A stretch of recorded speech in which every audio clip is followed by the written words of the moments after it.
Assalamualaikum warahmatullahi wabarakatuh. Perkenalkan, saya Zurida Suci Zulfatia, mahasiswa jurusan Psikologi Pendidikan dan Bimbingan angkatan 2019 kelas B. Di sini saya akan menjelaskan tentang mengenai RPL yang telah saya buat dan materinya. Adapun rencana pelaksanaan layanan atau RPL bimbingan klasikal semester genap tahun pelajaran 2020-2021. Komponennya yaitu layanan dasar, bidang layanannya karir, topik atau tema layanan, pilihan karir setelah lulus SMA, kelas sasarannya itu kelas 12 semester genap, alokasi waktu 2 kali 45 menit. Adapun tujuan dari layanan yang pertama, peserta didik atau konseli dapat memahami pemilihan karir yang sesuai dengan dirinya setelah lulus SMA. Yang kedua, peserta didik atau konseli dapat memahami hal-hal yang harus diperhatikan untuk studi lanjut. Yang ketiga, peserta didik atau konseli dapat memahami apa saja yang perlu diperhatikan dalam dunia kerja. Adapun model, metode, alat, dan media. Model dan metodenya itu ceramah, diskusi, dan tanya jawab. Adapun alat dan medianya itu PowerPoint tentang pemilihan karir setelah lulus SMA. Yang berikutnya itu langkah-langkah kegiatan layanan. Yang pertama, tahap awal. 1. Membuka dengan salam. 2. Berdoa. 3. Pembahasan topik. 4. Penjelasan topik, tujuan dan manfaat kegiatan. 5. Penjelasan tentang kegiatan bimbingan. Tahap 2 yaitu tahap transisi. Yang pertama, menjelaskan aturan dan tata cara diskusi kelompok. Yang kedua, memastikan persiapan peserta didik. Tahap 3 atau tahap inti. 1. Guru BK menanyakan informasi tentang pemilihan karir setelah lulus SMA. Yang kedua, peserta didik mengamati dengan baik informasi yang diberikan. Yang ketiga, peserta didik berdiskusi dan mengajukan pertanyaan, membahas dan menganalisa tentang pemilihan karir setelah lulus SMA. Tahap akhir. Yang pertama yaitu peserta didik dapat menyimpulkan kegiatan bersama peserta didik. Yang kedua, peserta didik dapat merefleksi kegiatan dan menanyakan kemanfaatan dan kebermaknaan kegiatan. Yang ketiga, guru menyampaikan pengumuman tentang tugas dan kegiatan minggu depan. Yang keempat, guru menutup pelajaran dengan mengajak peserta didik bersyukur dengan mengucapkan salam. Berikutnya itu evaluasi. 1. Evaluasi proses, memperhatikan proses layanan terutama keaktifan dan sikap peserta didik dalam mengikuti kegiatan layanan. Yang kedua, evaluasi hasil, mengetahui dampak layanan pada diri peserta didik dengan mengajukan pertanyaan refleksi. Baik, adapun materi layanan yaitu lulus SMA mau kemana? Berdasarkan data dari Jawa Pos 17 Mei 2015, lulusan SMA atau MA 2015 ada sebanyak 1,6 juta orang dan melanjutkan kuliah sebanyak 60% atau sekitar 960.000 orang. Sementara itu, lulusan SMK 1,2 juta orang dan hanya 8% atau sekitar 96.000 orang yang melanjutkan di bangku kuliah. Jadi total lulusan sekolah menengah yang melanjutkan kuliah sekitar 1,1 juta per tahun. Artinya, ada sekitar 1,7 orang lulusan sekolah menengah yang memiliki profesi selain pelajar atau mahasiswa. Lazimnya, semua lulusan SMA rata-rata telah berusia lebih dari 17 tahun, sehingga telah memperoleh KTP yang di dalamnya tertera keterangan pekerja atau profesi. Lulusan sekolah menengah dewasa ini telah dapat memilih berbagai bidang profesi sesuai keinginannya, tentunya setelah dinyatakan mampu memenuhi syarat masuk yang telah ditentukan khususnya bagi pemilihan profesi formal. Berikut adalah 10 profesi setelah lulus sekolah menengah atas atau berdasarkan jenis pekerjaan versi KTP. Yang pertama, belum atau tidak bekerja. Pilihan ini terjadi akibat beragam alasan. Apakah itu karena keterbatasan biaya, tidak lulus masuk ke jurusan yang diinginkan di universitas atau akademik, atau memang karena lulusan sekolah menengah tersebut memang ingin beristirahat dari kegiatan belajar mengajar secara formal. Masa ini dapat dimanfaatkan untuk berkontemplasi atau merenung, berpikir mencari apa yang sebenarnya diinginkan untuk kedepannya, baik itu 1, 5, atau 10 tahun ke depan. Masa ini juga diisi dengan kegiatan kursus seperti contoh kursus komputer, kesekretariatan, akuntansi, pijak shiatsu, memasak, bahasa Inggris, dan sebagainya. Kursus yang diambil baik itu berdasarkan hobi atau untuk mendukung profesi selanjutnya yang telah direncanakan.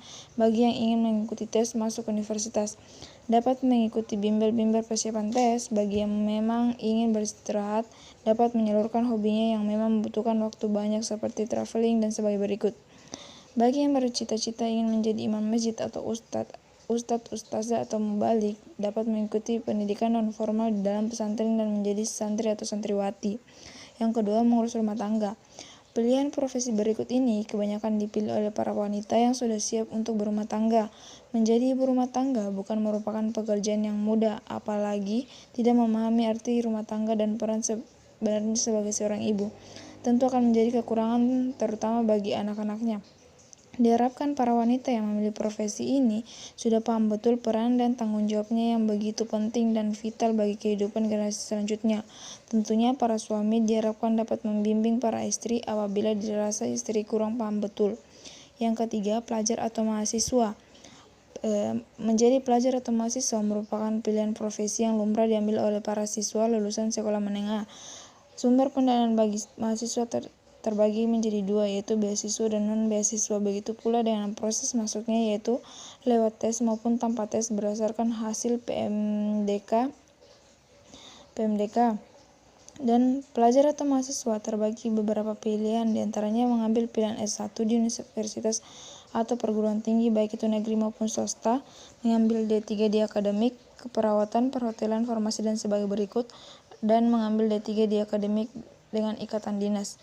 Menjadi pelajar atau mahasiswa D3 di akademik dengan ikatan dinas harus melewati beberapa syarat dan tes yang lebih ketat daripada S1 di universitas dan D3 di akademik umum, karena tidak hanya menjamin lulusan langsung ditempatkan di instansi pemerintah, namun setelah menjalani pendidikan pelajar atau mahasiswa ini mendapat uang saku dan uang pangkal saku.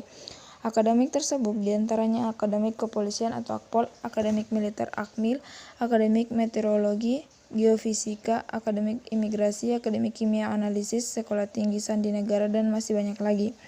Yang keempat, Tentara Nasional Indonesia. TNI terbagi menjadi 3, yaitu darat, laut, dan udara, dengan 3 rekrutmen dan pendidikan, yaitu untuk Tamtama, Bintara, dan akademik militer atau Akmil. Calon Tamtama biasanya tamatan SMP dan sederajat masih bisa daftar. Mereka kemudian akan mendapatkan pendidikan selama 6 bulan di sekolah calon Tamtama. Setelah lulus, mereka akan mendapatkan pangkat prajurit 2 atau Prada. Calon Bintara haruslah tamatan SMA dan menempuh pendidikan di sekolah calon Bintara selama 5 bulan dan begitu lulus mendapatkan pangkat sersan 2. Sementara itu, untuk masuk Akmil minimal mereka lulusan SMA dan akan mendapatkan pendidikan selama 4 tahun lulusan Akmil dan berpangkat Letnan 2 atau Letda. Yang kelima, Kepolisian Republik Indonesia. Bagi para calon anggota Polri terdapat 4 macam seleksi, yaitu Akpol, Bintara, Bintara Khusus, dan Tamtama. Seperti halnya Akmil, Akpol merupakan akademik dengan ikatan dinas yang terbuka bagi lulusan sekolah menengah. Sementara untuk lulusan sekolah menengah lainnya bisa menjadi anggota Polri dengan terdaftar seleksi untuk menjadi Bintara dan Tamtama. Salah satu syaratnya umumnya itu memiliki nilai akhir minimal 6,0. Yang keenam, karyawan swasta. Lulusan sekolah menengah langsung melamar pekerjaan dan pada perusahaan swasta tentu saja dapat dilakukan. Biasanya lowongan yang dibuka adalah untuk menjadi resepsionis, staf administrasi, staf HRD, kasir, staf marketing, teller bank, dan sebagainya. Yang ketujuh, seniman. Pada awalnya, pilihan profesi ini dipandang sebelah mata karena dianggap kurang menghasilkan, tidak memiliki jabatan, dan bersifat hiburan semata. Namun seiring berjalannya waktu, dengan media video serta televisi banyak menampilkan artis-artis dengan sukses secara pendapatan finansial baik itu dalam bidang akting maupun vokal, menjadikan profesi ini laku keras dan menjadi salah satu cita-cita anak zaman sekarang. Predikat seniman tentu bukan lagi menjadi aktor, aktris atau penyanyi, namun diberikan kepada para pematung, pelukis, dan penari.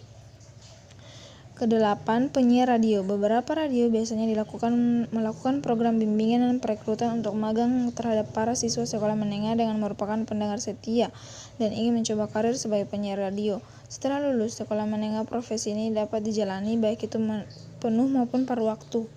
Yang kesembilan, wira swasta atau biasa dikenal wirausaha bisa jadi pilihan tepat bagi lulusan SMA yang memiliki kemauan untuk maju dengan kreativitas serta keahlian yang bisa disalurkan sebaik mungkin. Bukan hanya penyalur hobi, namun juga sebagai usaha mandiri pengais rezeki. Salah satunya jika memiliki hobi menjahit dan hasilnya bagus, pilihan profesi ini dapat dijalani setelah lulus sekolah menengah. Selain bermodal hobi, profesi ini juga dapat dilakukan di rumah. Yang ke-10, mekanik. Merupakan salah satu profesi yang dapat dipilih setelah lulus SMK, utamanya jurusan otomotif. Lowongan pekerjaan mekanik bisa didapatkan di bengkel-bengkel maupun industri yang membutuhkan. Berikut ada beberapa pilihan yang mungkin terpikirkan dan yang dapat dipilih oleh adik-adik sekalian.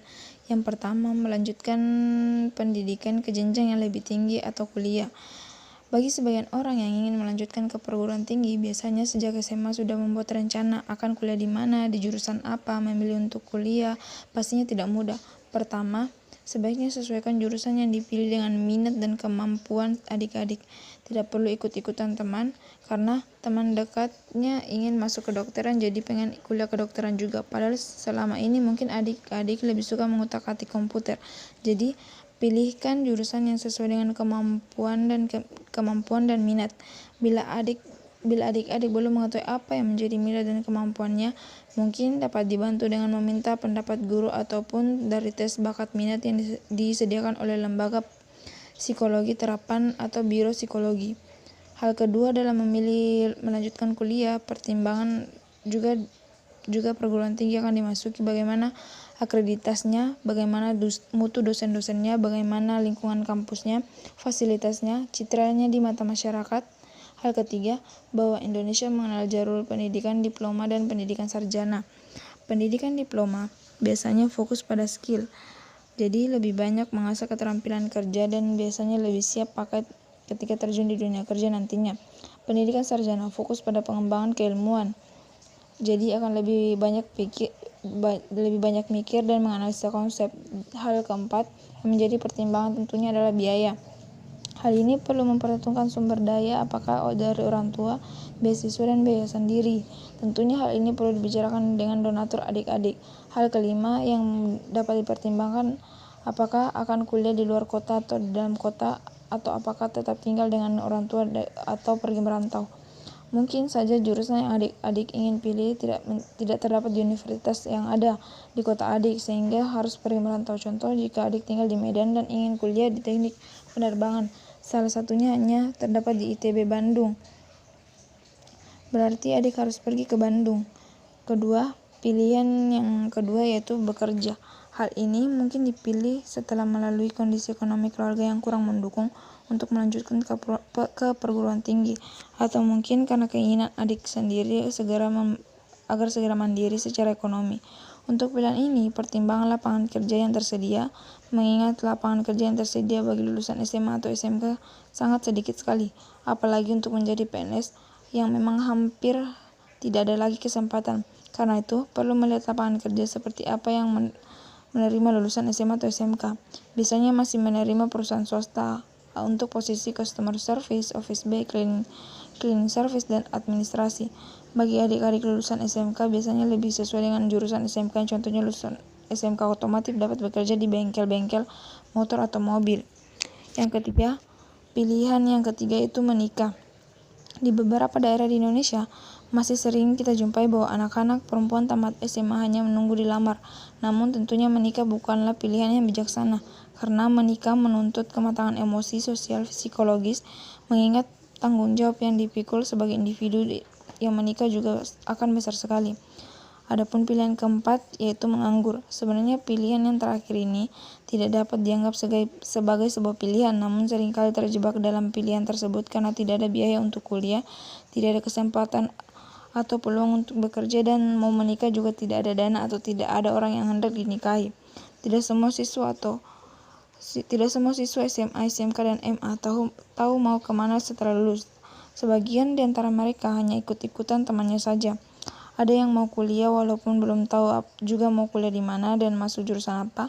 Sebagian lagi ingin langsung bekerja, alasannya karena tidak ada biaya untuk kuliah. Sepertinya pilihan bagi anak SMA cuma dua, kalau enggak kuliah ya kerja. Padahal masih ada alternatif lain yang bisa dilakukan oleh para pelajar setelah lulus sekolah. Adapun alternatif lainnya yaitu 1. Kursus. Tujuan kursus adalah meningkatkan keterampilan teknis yang siap pakai. Jadi, kursus lebih banyak praktek daripada teori, bahkan sering dilengkapi dengan magang atau praktek kerja. Jenis kursus yang bisa ditempuh pun banyak dan biaya dan fasilitasnya pun bervariasi. Yang kedua yaitu buka usaha sendiri. Mungkin masih jarang di negara kita. Lulus sekolah setelah berwirausaha alias punya bisnis sendiri. Padahal ini bukanlah hal yang tidak mungkin dilakukan. Kalau punya orang tua pengusaha, biasanya anak akan mudah mengikuti jadi pengusaha. Sayangnya sebagian orang tua berharap anaknya jadi pekerja. Banyak usaha yang bisa dilakukan oleh anak muda. Orang sering menyebut modal uang sebagai kendala, padahal semestinya tidak. Untuk memulai usaha hanya perlu 1M, yaitu mau. Kalau ada kemauan, pasti ada jalan. Modal uang bisa dicari dan keluarga sendiri atau menjam sana-sini. Tidak semua usaha perlu modal besar untuk memulainya. Yang ketiga, pekerja mandiri. Pekerja mandiri artinya kita bekerja untuk diri kita sendiri tanpa ada batasan atau bahan. Contohnya pekerja mandiri adalah mengajar les privat, desainer web, pelatih olahraga, dan sebagainya. Untuk pekerja mandiri, kita harus punya ilmu dan keterampilan yang memadai. Lulusan SMA bisa mengajar les privat untuk anak SD atau SMP. Tentu kita harus tahu dan menguasai bahan pelajaran apa yang dipelajari oleh anak-anak. Tidak perlu modal, hanya perlu mencari murid di sekitar tempat tinggal. Promosi bisa dilakukan dengan menyebarkan brosur ke sekolah terdekat atau ke rumah-rumah yang punya anak usia sekolah. Bagi mereka yang punya kemauan desain web, bisa menerima order pembuatan website. Order bisa diterima secara online maupun offline. Cukup dengan memodal komputer dan koneksi internet, Anda bisa mulai bekerja sendiri. Promosi bisa dilakukan melalui media online dengan membuat website, blog, atau menyebarkan informasi di media sosial. Jagoan olahraga bisa menjadi pelatih untuk anak-anak. Caranya sederhana, kita bisa bekerja dengan pemilik lapangan futsal, lapangan bola, bulu tangkis, dan semacamnya. Kita akan membuat klub olahraga untuk anak-anak dengan latihan rutin. Tiap anak yang ikut dikenakan iuran bulanan. Sistem usahanya dengan format bagi hasil atau kita sebagai pelatih dan pemilik lapangan. Sekian dari saya. Lebih dan kurangnya mohon dimaafkan. Assalamualaikum warahmatullahi wabarakatuh.